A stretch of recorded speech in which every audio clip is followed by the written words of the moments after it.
Hello again, it's Mr. Carr, and today we are going to be looking at, we're going to look more in depth into the idea of slope and what is slope. Okay, and that's the title of our investigation here. What is slope? So if you think about anytime you walk up or down a hill, you've already experienced the idea of slope. Okay, especially when we think of it as the steepness of something. Obviously, it's harder to climb up something that's really steep, or it can be a little bit weird if you're trying to go down from something that's really steep. So in math, we define our slope from left to right. That's how we always always read it as if we're moving from left to right, how is the graph changing? So we have four types of slopes that you can encounter. It can either be positive, negative, zero, or undefined. So I look at a positive slope, it's going this way. And like I said, if I'm reading it left to right, then I'm going up. So as I move to the right, it's going up for a positive slope. Okay? A negative slope is if I'm going from left to right here, my slope is going down. Okay? So if I'm starting here, that's a negative slope if I move that way. Because again, I'm going left to right and I'm going down. There is zero slope, which is if you're going left to right, there is no change. You're not going up or down. You're just staying the same like this. Or there's this undefined slope, and that's if you can only go up or down. There is no left and right here. Okay?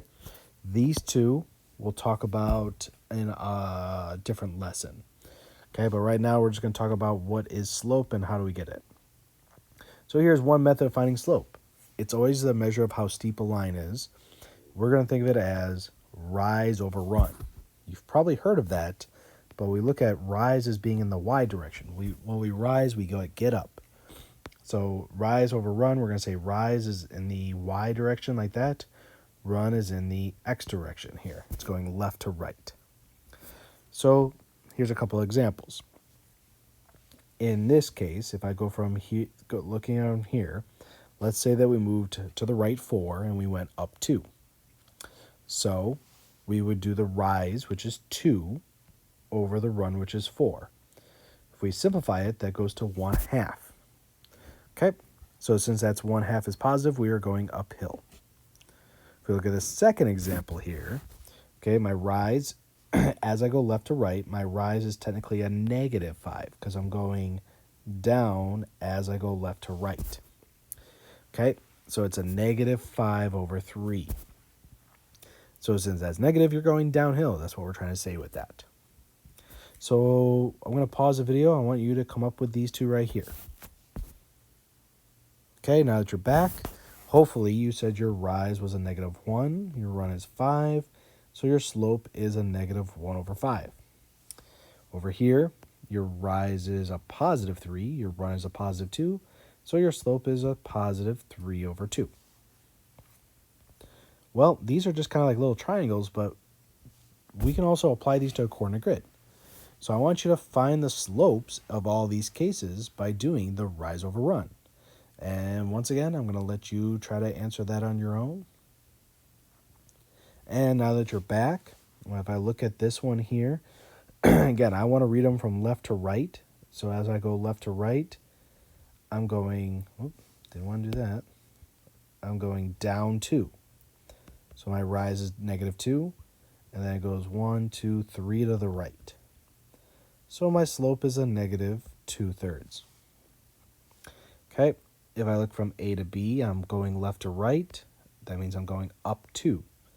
So I got a +2. My run is going to be 1, 2, 3, 4, 5, 6, 7. So my slope is 2/7.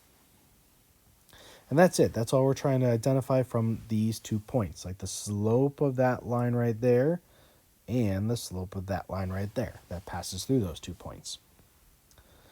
All right, so we're going to wrap up part 1 of this video, and you are going to go ahead and do this part right here. So the idea is, I don't have a straight edge, but we're going to go ahead and connect, not too bad, A, B, and C all together like that. All right. So I want you to find the slope between points A and B, then find the slope between B and C, and then find the slope between A and C. Okay, once you do that, I want you to go ahead and answer the 2 follow-up questions. Okay, I'll pause it right there.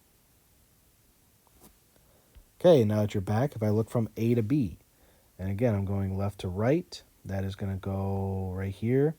So my rise is 1, 2, 3 up, and my run is 1, 2, 3, 4 to the right. So I have positive 3/4 here.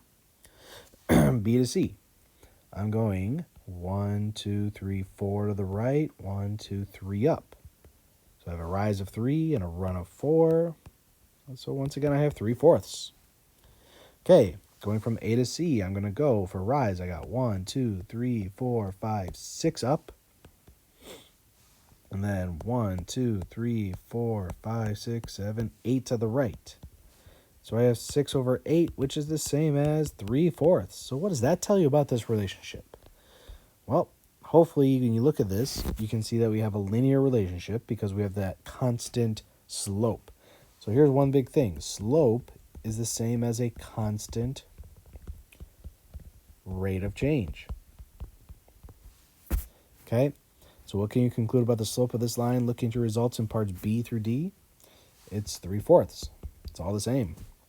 Starting at point C, find a fourth point which would belong to the same line. Label your fourth point D and explain how you arrived at that using what you know about slope. Okay, so we want to go beyond point C here, go somewhere off in the distance to find another point. So, yeah, I'll just go ahead and do that. Here's the idea. Once we've established that my slope is 3/4, my rise over run is 3 and 4. I'm going to find point D by doing the same pattern. I'm going to rise 3, so 1, 2, 3, and run 1, 2, 3, 4. There's point D. It's at the 0.85. Okay, so that's going to conclude our part 1 of this.